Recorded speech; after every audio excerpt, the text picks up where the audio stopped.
Bienvenue dans Discussion sous les étoiles avec Oli Harmonie. Je suis Olivia, thérapeute et accompagnante en développement personnel.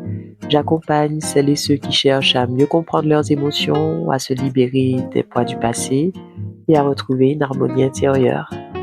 Ici, c'est un espace où on explore ensemble les chemins de la guérison, de la conscience et du bien-être.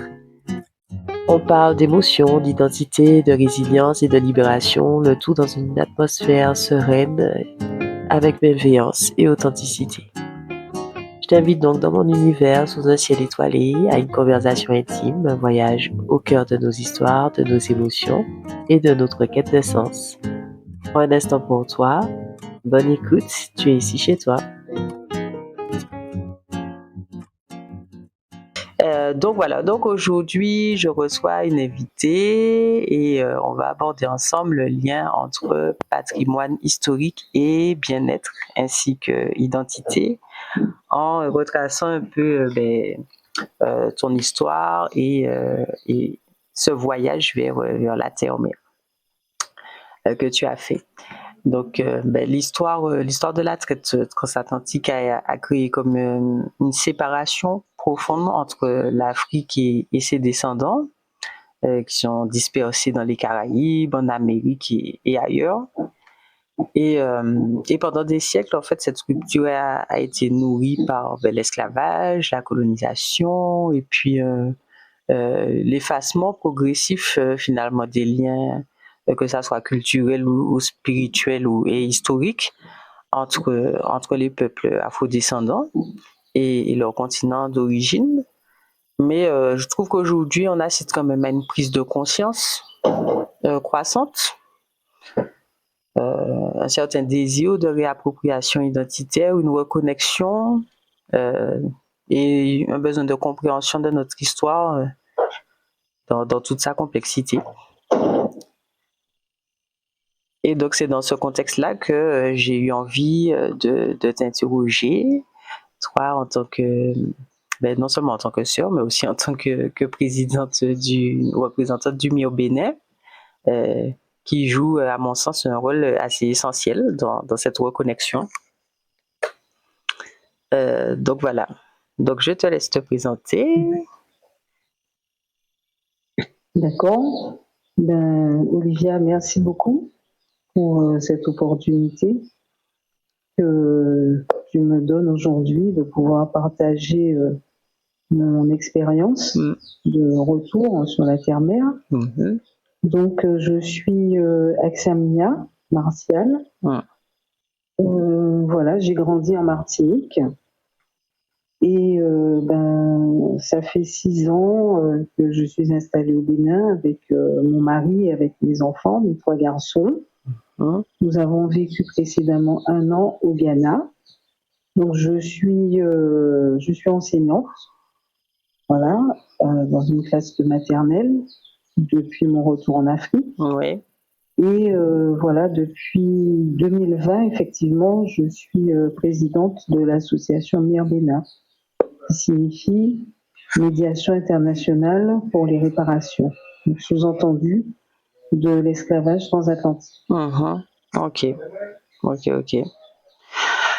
Et ben c'est pour moi c'est vraiment une discussion qui est importante pour plusieurs raisons. Parce que déjà pour une question de reconnexion identitaire, je trouve que tu es totalement dans cette démarche et je pense qu'on est de plus en plus d'antillais, d'afro-descendants, je pense en recherche un peu de cette reconnexion, ce besoin de comprendre d'où on vient. Et c'est ce que j'espère, en tout cas, à travers tout ce que je partage, que ça soit sur ma page Instagram, mes podcasts ou les interviews, c'est apporter des réponses et puis un cadre pour entreprendre ce voyage-là, ce voyage intérieur ou physique, hein, comme tu l'as fait. Pour toi, c'était vraiment un voyage intérieur et extérieur. Oui, tout à fait. Donc, qu'est-ce qui t'a mené justement à quitter la Martinique et aller jusqu'au Bénin? C'était quoi le processus? Oui, et je dirais que ça a été vraiment un processus spirituel, Mhm. un processus aussi, je dirais, psychologique, Mhm. un processus culturel. Oui. Alors, j'ai dit spirituel parce que c'est vrai que j'ai grandi dans un cadre religieux. Mhm. Et avec le temps, avec certaines expériences vécues dans ce cadre, j'ai été amenée à une profonde remise en question Mhm. de tout ce qui m'a été enseigné. Ok. Et ce qui a provoqué cette remise en question, c'est surtout, je dirais, des contradictions Mhm. flagrantes auxquelles j'ai assisté entre des discours et des comportements, voilà, des Mhm. contradictions permanentes Mhm.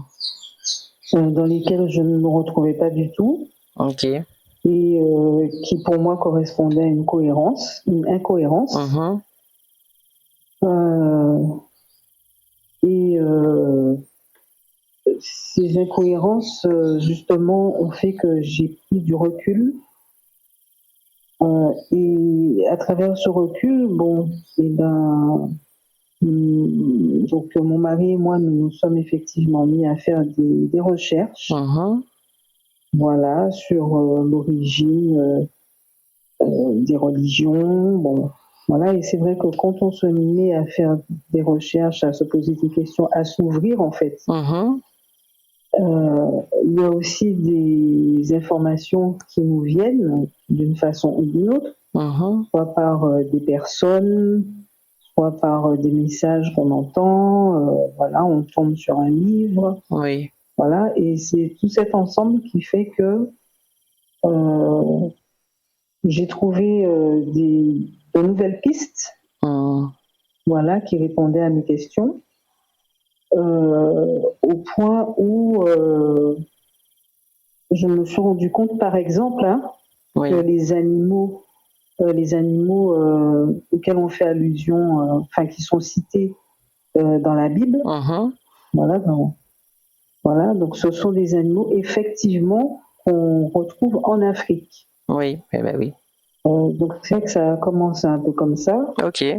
Ensuite, donc j'ai aussi appris que il y a des textes beaucoup plus anciens que ceux de la Bible, par Mhm. exemple, et qui ressemblent énormément justement à ce qu'on retrouve dans la Bible, Mhm. et que ce sont des textes des civilisations égyptiennes, Mhm. voilà, de l'Égypte antique. Oui. Donc cette recherche en fait euh, j'allais dire d'authenticité, cette volonté d'aller à la source, voilà, Mhm. à la source des choses, Oui.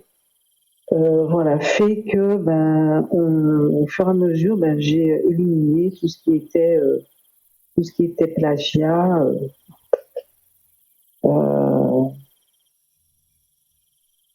pour voilà me nourrir à nouveau, me renoncer déjà à tout ce que j'avais appris, Mhm. et puis nourrir à nouveau de connaissances plus anciennes et plus authentiques. Mhm.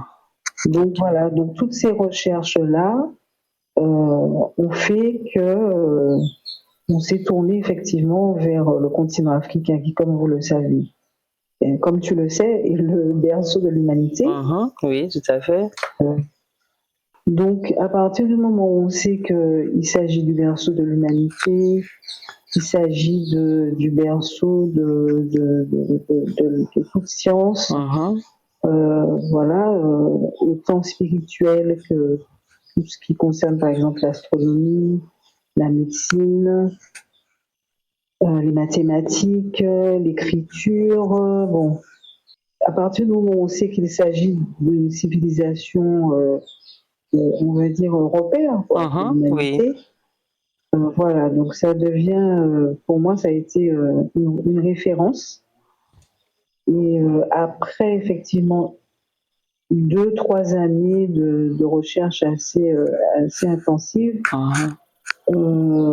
j'ai eu la chance en fait d'être élève, d'étudier avec le professeur Kalalom Moutouldé Oui.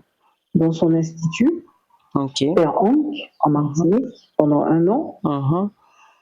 Et c'est vrai que j'ai eu une autre image de l'Afrique, voilà, une image beaucoup plus positive. Et c'est comme ça en fait que j'ai souhaité, avec mon conjoint, Oui. passer, on va dire, de la théorie à la pratique. Ok. Mais c'était quoi du coup ta vision de l'Afrique avant ça? Alors, ma vision de l'Afrique, effectivement, bon, je n'avais pas beaucoup de connaissances de l'Afrique, effectivement. Mais bon, c'était une vision à travers les médias. Oui. À travers les médias, j'allais dire les médias occidentaux.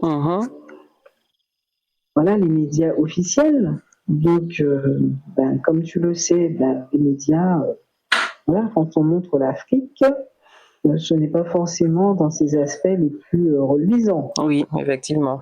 Voilà. Oui. Donc, comme beaucoup, j'ai grandi avec les images de famine, de guerre, d'insécurité, de sorcellerie. Oui. Voilà, d'un continent qui nous a vendus pendant la traite négrière.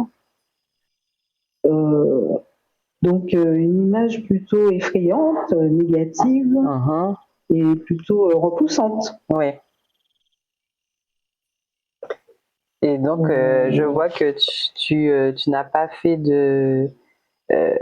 tu n'as pas séparé en fait l'histoire de la religion, et je trouve que c'est un travail que tout le monde n'arrive pas à faire en fait. Je trouve que ton cheminement, tu vois, il n'a pas été... En fait, tu as vu les choses dans leur ensemble en fait. Tu n'as pas juste regardé le côté spirituel, religieux ou les contradictions. Tu as vraiment fait un travail de fond, historique et spirituel à la fois, tu vois. Oui, oui, absolument. Donc, il a fallu, justement, ce sont les connaissances, de toute façon, qui créent notre spiritualité. Et avec les connaissances scientifiques, parce que bon, ça reste justement convaincant parce que c'est scientifique, parce que c'est objectif. Oui. Et cette objectivité a justement éclairé ma spiritualité. Et m'a permis de sortir justement des dogmes religieux. Oui, c'est ça. Et quelle prise, en fait, quelle a été ta plus grande prise de conscience là dans ce cheminement? Alors, ma plus grande prise de conscience. Ou les plus grandes? Peut-être qu'il n'y en a pas qu'une seule. Oui. Oui, effectivement. Bon, ça a été d'abord cette réconciliation, ces retrouvailles, j'allais dire, avec nos chers disparus. Comprendre que, voilà, ceux qui sont partis dans l'autre monde, voilà, ceux qui sont décédés, voilà, que ce lien avec eux n'est pas définitivement interrompu. Ça a été vraiment une consolation et puis une joie et une force, voilà, de savoir que cette reconnexion avec nos ancêtres partis était possible. Voilà. Donc ce lien familial, voilà, n'est pas détruit à tout jamais et que voilà, qu'ils sont encore là à côté de nous pour. Oui. On les a pas définitivement perdus, quoi. Ils sont là, oui, d'une autre façon. Voilà. Ensuite, bon ben évidemment.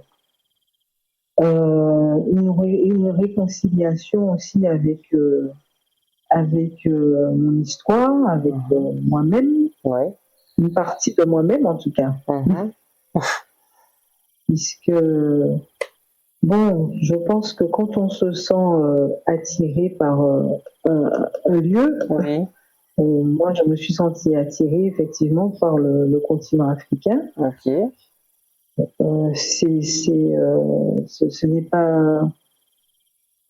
Ce n'est pas le fruit du hasard en fait. Oui, c'est pas anodin. Voilà, ce n'est pas anodin. Donc, ben, c'est mieux s'écouter soi-même. Et puis, c'est vrai que quand en plus on fait son repos physique et que voilà, on vit des expériences qui nous confortent dans les connaissances, j'allais dire, théoriques qu'on a eues. Voilà, une fois qu'on les vit, voilà, ça ne peut que renforcer le choix qu'on a fait. Oui, effectivement. Ou les choix que nous avons faits. Oui. Donc, c'est une réconciliation avec son histoire et avec soi-même. Je vois tout à fait, exactement. C'est une partie de nous, c'est notre histoire, donc forcément, d'une façon ou d'une autre, ça nous concerne nous et nous individuellement en tant que personne, tu vois, et puis je trouve que c'est aussi collectif, tu vois, c'est un apport collectif par la suite, peu importe la forme que ça prend, mais je trouve que quand on fait ce travail-là de façon individuelle pour soi, ben, d'une façon ou d'une autre, ça touche le collectif. Et on le verra, juste par ton cheminement, tu vois, ça a déclenché un engagement chez toi qui a fait que tu as pris des initiatives, des actions ont été faites. Bon, en tout cas, on va voir ça au fur et à mesure. Oui. Et ce que je voudrais rajouter, c'est que surtout que cette partie de notre histoire, c'est une partie qui est chargée de souffrance. Oui. Voilà, de souffrance, de honte. Voilà, parce que souvent, voilà, c'est ce qui se passe. Oui. On a honte d'avoir eu ce passé d'esclavage. Voilà.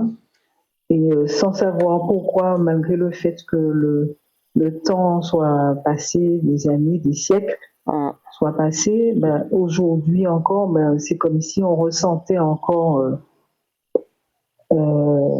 les douleurs. Oui. Voilà. On ressent encore la douleur aujourd'hui. Oui, tout à fait. Quand on voit les films, quand on lit les récits sur l'esclavage et tout ça, c'est douloureux. On sait que bon, il y avait une partie de nos ancêtres, de notre famille, tout simplement, qui a vécu tout cela. On ressent encore cette souffrance aujourd'hui. Oui, tout à fait. C'est pour ça que je dis que ça agit sur notre bien-être, et que c'est important justement de faire ce travail de reconnexion là pour commencer à guérir de cette douleur.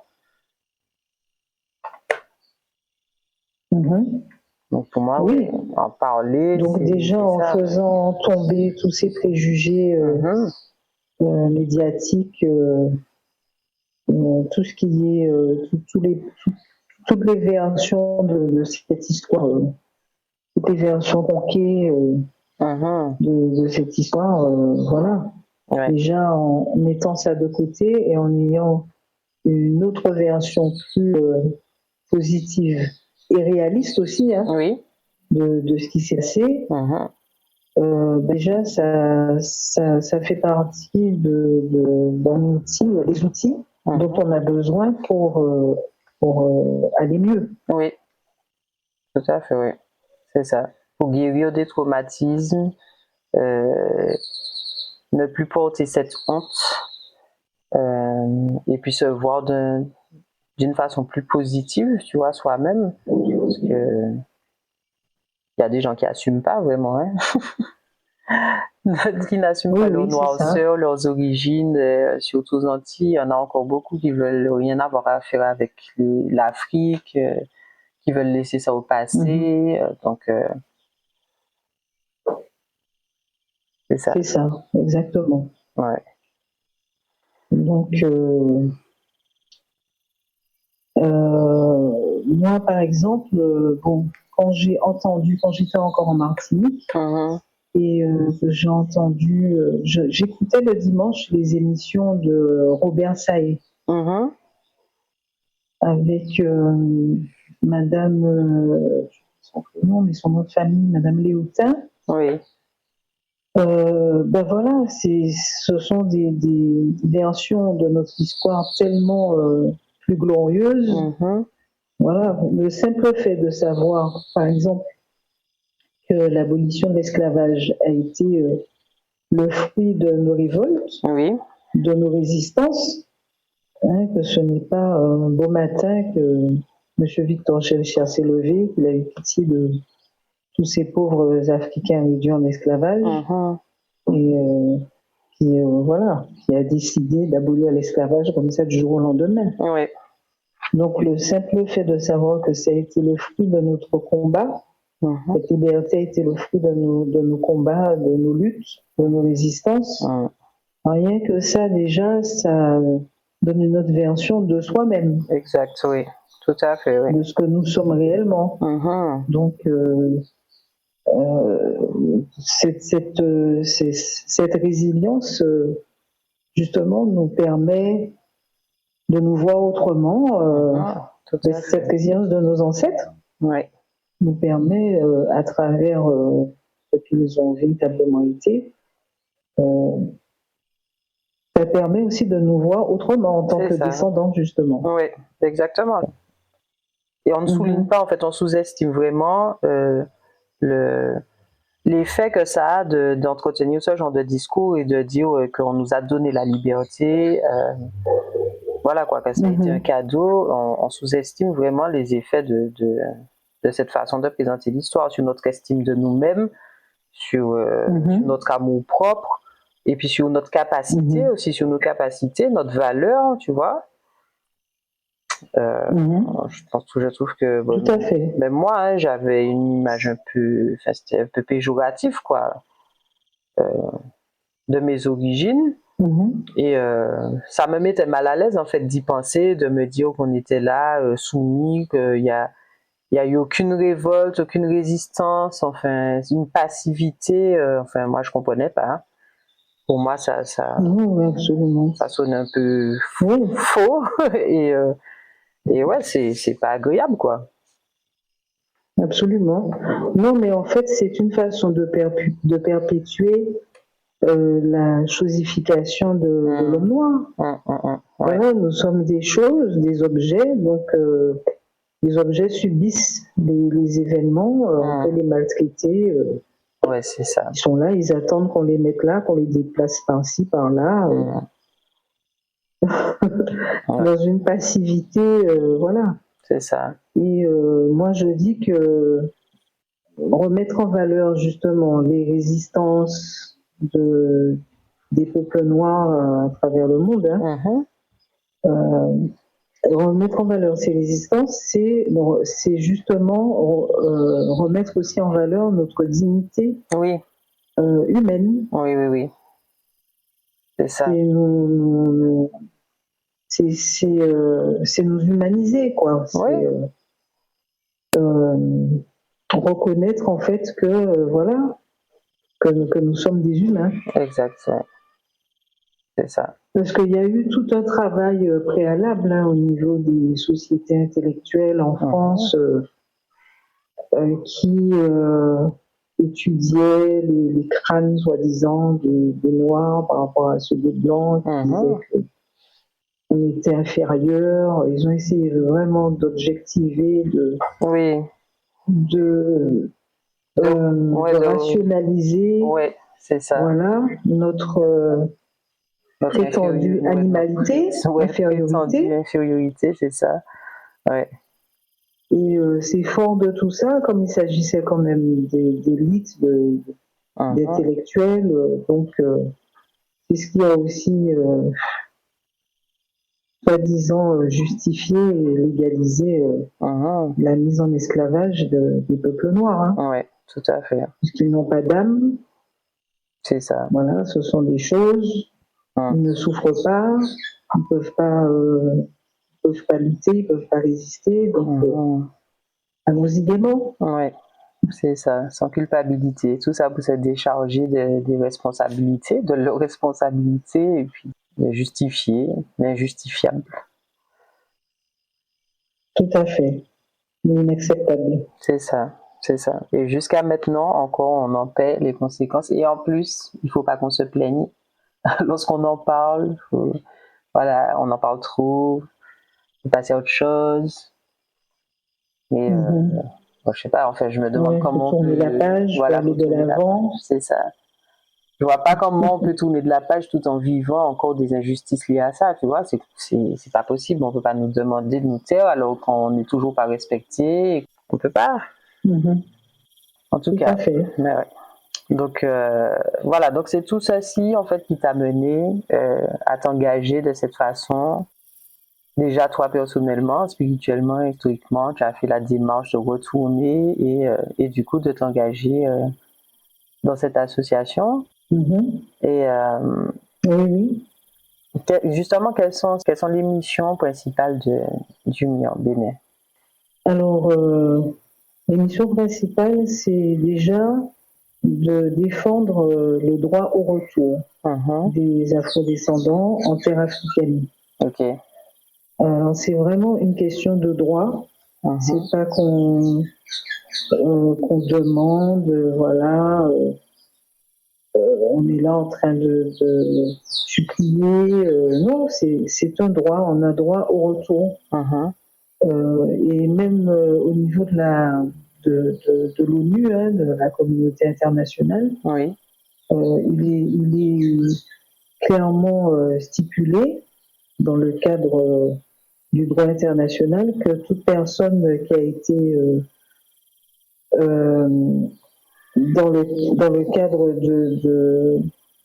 de guerre, voilà, de contraintes, de catastrophes, voilà, toute personne qui aurait été déportée en raison de guerre, de catastrophes, qui aurait été contrainte de quitter son territoire d'origine, donc a le droit de retourner sans entrave dans son pays d'origine, de sa terre d'origine. Ça, c'est vraiment un droit. Donc voilà, donc l'association MIA Bénin, donc comme effectivement nous avons en notre sein un criminologue,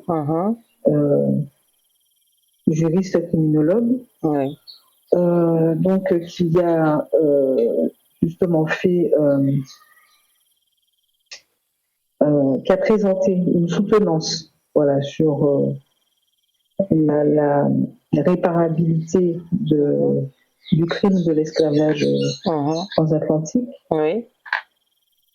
Voilà, donc il y a des aspects juridiques qui ne sont pas du tout à négliger. Voilà, le droit à la restitution, voilà, le droit au retour. Donc ça, c'est l'une de nos missions, de défendre ce droit au retour. Ensuite, alors c'est vrai que c'est bien que légalement, qu'il y ait des dispositions qui soient prises pour que ce droit au retour soit respecté. Donc c'est vrai que ça implique qu'on puisse médiatiser ce droit. Voilà, c'est ce que nous avons fait au Bénin, à travers des colloques, à travers la presse écrite, à travers la télévision nationale, à travers les médias sociaux. Voilà, sensibiliser le public et les autorités à cette réalité du retour des afrodescendants sur le continent africain et justement les inciter à prendre une mesure idoine pour que ce retour soit facilité. Voilà. Après ça, ben, c'est vrai que au sein de l'association aussi, on souhaite que ce retour soit organisé. Voilà. Donc nous faisons la promotion du retour des afrodescendants en terre africaine, la facilitation et l'organisation. C'est essentiellement ça en fait. Donc ça implique tout un process, voilà, déjà juridique, parce que ça c'est très important. Ensuite, au niveau administratif, voilà, qui est un accueil. Et puis après, il y a aussi tout ce qui est reconnexion, accompagnement pour la reconnexion socio-culturelle dans le pays. Donc tu dirais que c'est quand même bien perçu par les Béninois, cette démarche. Elle est légitime selon eux et c'est bien accueilli. Oui, tout à fait. Tout à fait. C'est vrai que quand on a commencé à en parler, les Béninois en général, voilà, ils nous reconnaissent comme étant leurs frères et sœurs revenus. Ils disent souvent, vous êtes chez vous. Donc, ils sont quand même assez conscients de l'histoire. Bon, ce pan de l'histoire de l'esclavage, de toute façon, fait partie de leur programme scolaire. À partir de la 4e, c'est dans le programme scolaire. Bon, c'est vrai que la version de l'histoire est à revoir,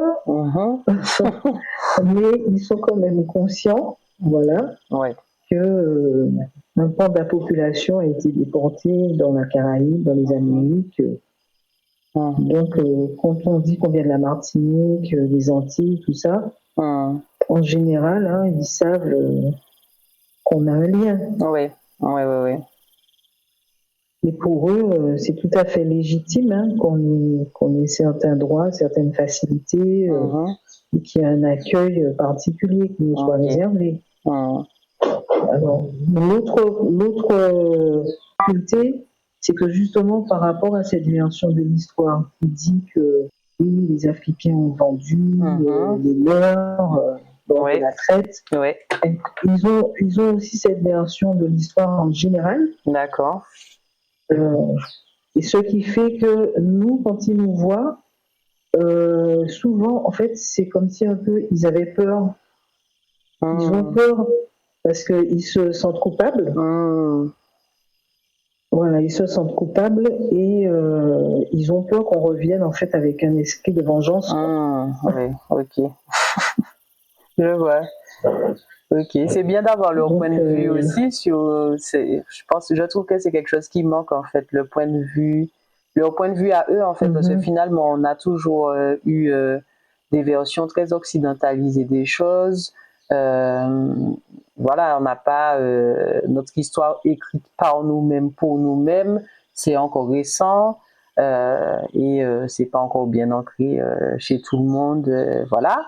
Donc, je trouve que c'est intéressant d'avoir aussi leur point de vue parce que c'est notre histoire à nous aussi en fait, parce qu'on a vraiment on a plus l'histoire commune entre les Européens et nous, ceux qui ont été déportés, mais on n'a pas trop la version des pays d'Afrique finalement qui ont vécu ça aussi, donc c'est quelque chose qui manque. Oui, c'est vrai. C'est vrai. Ben, moi, j'ai constaté qu'ils sont plus dans cette démarche de repentance. Parce que, par exemple, en janvier, chaque 3e dimanche du mois de janvier, bon, on faisait, enfin, c'était organisé au niveau de la ville de Ouidah, il y avait une marche, Okay. la marche de la mémoire, du souvenir, voilà. Mais quand on faisait cette marche, bon, après, il y avait effectivement un rassemblement, voilà, avec des discours. Oui. Et souvent, dans les discours, on entendait des pensées de repentance. Ok. Voilà, qui se repentent de nous avoir rendus. Voilà, ils demandent pardon. Voilà, ils sont vraiment dans cet état d'esprit, quoi. Ok. Donc, effectivement, au niveau de l'association, comme on a aussi avec nous un historien, qui est aussi professeur à l'université, qui est éditeur, qui est spécialisé dans les résistances africaines. Alors vraiment, c'est une perle, c'est le professeur Nyamankou, Al-Kali Dagan. Voilà, donc c'est vrai que on a toujours beaucoup d'honneur à l'invité pour qu'il puisse donner justement, mettre en lumière les résistances des peuples africains face à la colonisation, face aux agressions, au kidnapping, aux razzias. Ouais, ce serait bien d'avoir aussi tous les aspects en fait de comment ça s'est passé, parce que nous, ce qu'on nous présente généralement, c'est surtout le côté transaction, enfin comme si voilà, il y a eu seulement des ventes, des accords pour emmener du monde. Or, c'était pas tout le temps comme ça que ça se passait. C'était entièrement faux. Non, c'est entièrement faux, hein, parce que justement, d'après les recherches qui ont été faites par notre criminologue et cet historien, qui est d'ailleurs aussi, comment je pourrais dire, c'est lui qui préside en fait un comité scientifique qui justement fait une relecture et une réécriture de l'histoire des peuples africains qui ont subi l'esclavage. Donc, ils sont en train d'éditer justement, enfin de travailler pour éditer carrément de nouveaux livres avec une autre version de l'histoire, avec des preuves scientifiques, hein, des preuves historiques, des archives, des témoignages, pas seulement des témoignages du côté des Africains, des témoignages du côté des négriers. Ils témoignent justement de comment ils ont souffert de la résistance des Africains aussi. Ça n'a pas été simple, hein. Il y a eu des siècles de résistance. Mais c'est vraiment à l'usure qu'ils ont fini par prendre le dessus à un certain moment. Donc, c'est capital d'avoir aussi cette version-là. Là, je crois que vraiment, ça nous aide à être beaucoup plus fiers de nous, à relever la tête. Et comme on le disait tout à l'heure, cela participe à la restauration de notre humanité.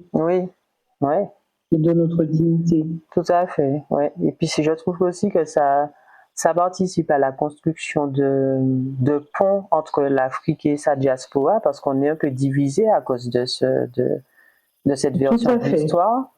Et c'est vraiment un premier pas pour définir nos relations et puis favoriser des échanges culturels, économiques, et spirituels. Et c'est pour ça que c'est plus qu'important qu'on ait cette correction au niveau de l'histoire, parce que ça nous divise. Tout à fait. Et puis bon, même quand on parle dans l'histoire de transactions d'hommes en échange de pacotilles, de miroirs, d'étoffes, Mais l'Afrique précoloniale ne manquait de rien. Oui, c'est ça, c'est contradictoire quand même ce type de texte. Elle ne manquait de rien en termes d'étoffe et de pacotille et de je ne sais quoi, de morceaux de bouteille, enfin bon, mais vraiment, c'est nous rabaisser à un niveau trop bas, quoi. Oui, effectivement. Ouais. Ça ne reflète absolument pas la réalité voilà. Du monde. Et il est prouvé en fait que, d'ailleurs le professeur d'histoire Yamankou le dit, hein, il n'y a aucune preuve. Et on a retrouvé, et notre criminologue aussi, la personne de Lokonan Ndadjo, et ben, on n'a retrouvé aucun acte de vente sur le continent africain. D'accord. Intéressant. Ouais. Non, il n'y a aucune trace d'acte de vente. Pendant la période de l'esclavage, de déportation, les actes de vente se faisaient justement en Europe. Voilà, ça se faisait après la traversée, sur les terres de déportation. Ok. Il n'y a rien eu de légal. Hein, il y a eu surtout des agressions, des crimes, des kidnappings, des razzias. Mais ouais, mais tu vois, même voilà. Ouais, c'est ça.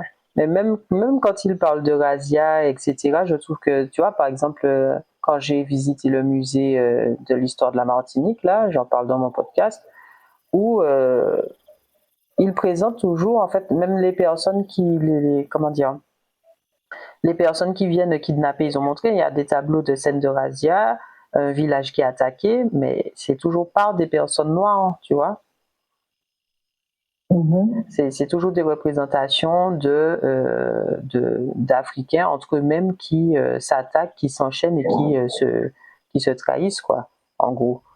Tu vois? Et moi, je trouve ça vraiment scandaleux de véhiculer encore aujourd'hui ce genre d'image et que un musée qui est censé représenter notre histoire, je comprends pas trop, en fait, la démarche. On perpétue voilà, l'idée que ce mensonge. Voilà, c'est ça. Et ce transfert de culpabilité. Exactement. Oui, voilà, ce transfert de culpabilité, de responsabilité. Il y a toujours ça, voilà, ce côté, mais il faisait déjà ça, en fait. On n'a rien inventé. Même dans les livres d'histoire, hein, présentement, ils disent que l'Afrique, l'esclavage existait déjà en Afrique, en gras, c'est marqué bien en gras, en gros. Et voilà, qui n'ont rien inventé et qui se sont juste servis limite dans les personnes qui étaient déjà mises en esclavage et c'est tout, quoi. Mais oui, ça c'est l'une des théories, effectivement, pour se justifier, pour dire que ça existait déjà et que bon, voilà. Ils n'ont rien fait de voilà, plus ou ils n'ont rien fait de, comment dire, de répréhensible. Oui, c'est ça. Pour rentrer dans un système qui existait déjà. Quoi. Voilà, oui, c'est ça. Alors que même en termes de terminologie, le mot esclave et esclavage n'existe pas dans le lexique africain. Ok. Ça n'existe pas. D'accord. Bah, ce que moi j'avais lu, c'était plus qu'il s'agissait de servitude, c'est-à-dire que c'était dans un temps donné, c'était cadré en fait, c'est-à-dire que déjà l'être humain quand même était respecté, mais tu étais au service de quelqu'un pendant un temps donné, tu avais des droits, et ou à un moment donné tu étais libéré, quoi. Oui, c'est ça, c'était souvent des captifs de guerre en fait. Qui effectivement étaient dans cet état de servitude, effectivement, mais ils ne perdaient pas tous leurs droits. Hein. Oui, c'est leurs ça. droits étaient respectés et puis ils avaient la possibilité aussi d'ascensionner dans l'échelle sociale. Oui. Voilà. Hein, pouvaient se marier librement. Et puis, ils étaient respectés en tant qu'êtres humains. Oui, il n'y a pas ce processus de déshumanisation. Ouais, c'est clair. Ces tortures, ça n'existait pas. Ouais. C'est ça. C'est ça. Bon, de toute façon, moi, depuis que je suis ici, sur le continent africain, ce qui nous a vraiment frappé, si je n'anticipe pas sur d'autres questions, je ne sais pas. Vas-y. Mais comme on parle d'humanité, vraiment, déjà premièrement, c'est en arrivant ici, enfin au Ghana d'abord, nous avons, mon mari et moi, nous nous sommes sentis en fait suffisamment en sécurité et en confiance, par exemple, pour, par exemple, laisser nos enfants seuls à la maison. On ne le faisait pas du tout en Martinique. Et là, il y avait un tel climat de paisibilité, de sécurité. Voyant aussi que les autres le faisaient, nous-mêmes aussi, on a été rassurés par le climat social existant. Et voilà, ça c'est l'une des choses qui fait que. Et puis bon, par exemple, voilà, on tombe en panne, voilà, de voiture, quelle que soit l'heure, vous allez toujours trouver quelqu'un pour venir vous aider, vous secourir, voilà, vous aider à trouver le mécanicien. Bon. Oui. Eh ben, ça détonne assez avec l'image qu'on nous montre toujours d'insécurité, de danger. Voilà, l'Afrique c'est dangereux, c'est insécure. Oui. En tout cas, dans les pays où nous sommes allés, c'est vrai que je sais qu'il y a certains pays. Oui, on n'en doute pas, mais pas forcément la même c'est ambiance. pas partout, quoi. Oui. Oui, ce n'est pas partout, on ne peut pas généraliser. C'est ça. Mais notre expérience au Ghana, en tout cas, a été très positive. Et au Bénin aussi, pareil. D'ailleurs, c'est pour ça que nous y sommes encore. Oui. Et voilà. Je donne toujours cet exemple aussi de. On va par exemple acheter du pain. Il y a des marchands de pain un peu partout. Voilà, elle n'avait pas la monnaie. Bon, elle va vous dire, il n'y a pas de problème, tu vas me donner ça demain. Mais pour elle, il n'est pas question que tu partes sans ton pain, sans manger. Mange d'abord, l'argent, on verra ça après. Oui, je trouve que ça colle bien avec l'image de générosité qu'on nous donne à peu près en général, tu sais. On nous voit toujours comme des gens bienveillants. Enfin, je pense qu'on a gardé un peu de ça, nous, aux Antilles, ce côté un peu. On prend soin de nous, entre nous, tu vois. Oui. Même si ça se perd un peu. Ça se perd de plus en plus, mais je trouve que. Oui, malheureusement. Ouais, il y a ce côté-là. Oui, par exemple, tu es en train d'attendre quelque part, tu vois, même si tu ne consommes pas, tu attends près d'un restaurant, je sais pas, tu as un rendez-vous, tu attends quelqu'un, tu ne vas pas forcément dans ce restaurant, tu es devant le restaurant, la responsable ou bien l'une des serveuses, elle viendra, elle va t'offrir une chaise, t'asseoir, quel que soit l'endroit en général où tu vas, voilà, forcément, on va te dire, on va te proposer de t'asseoir, quoi. Oui, il y a vraiment de la bienveillance autour de toi, quoi. Oui, absolument. Donc, la délinquance, elle est quasiment inexistante. Les enfants se promènent dans la rue, seuls, même la nuit. Les jeunes qui se baladent tranquillement.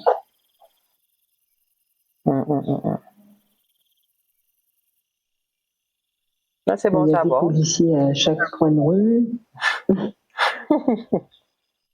Quand on va se garer, voilà, on nous accompagne. Il y a toujours quelqu'un pour nous aider à nous garer dans les parkings. On va faire un retrait. Il y a forcément un vigile au niveau du guichet Ok, de la banque. d'accord, ouais, donc c'est vraiment une atmosphère sécurisante, quoi. Oui, oui, absolument. Ok, ouais, c'est bon à savoir. En tout cas, je te remercie en tout cas pour cette première discussion qui touche à sa fin. Merci de partager ton histoire, ton parcours, et puis j'ai hâte de pouvoir connaître la suite de tes aventures prochainement. Donc Avec plaisir. Hein. on se retrouve bientôt et puis à très vite. Merci. Merci beaucoup pour ce partage. Oui, avec plaisir. Je pense que ceux qui vont pouvoir l'écouter auront une autre vision Oui. de notre continent mer. Oui, c'est le but, vraiment. Ouais. Changer de vision. Et donc de même aussi. Oui, exactement, c'est ça. Ouvrir les perspectives. Tout à fait. Oui. Merci beaucoup, à bientôt, bis. Comme on dit au Bénin, à tout à l'heure. À tout à l'heure, ça marche, à tout à l'heure. Okay.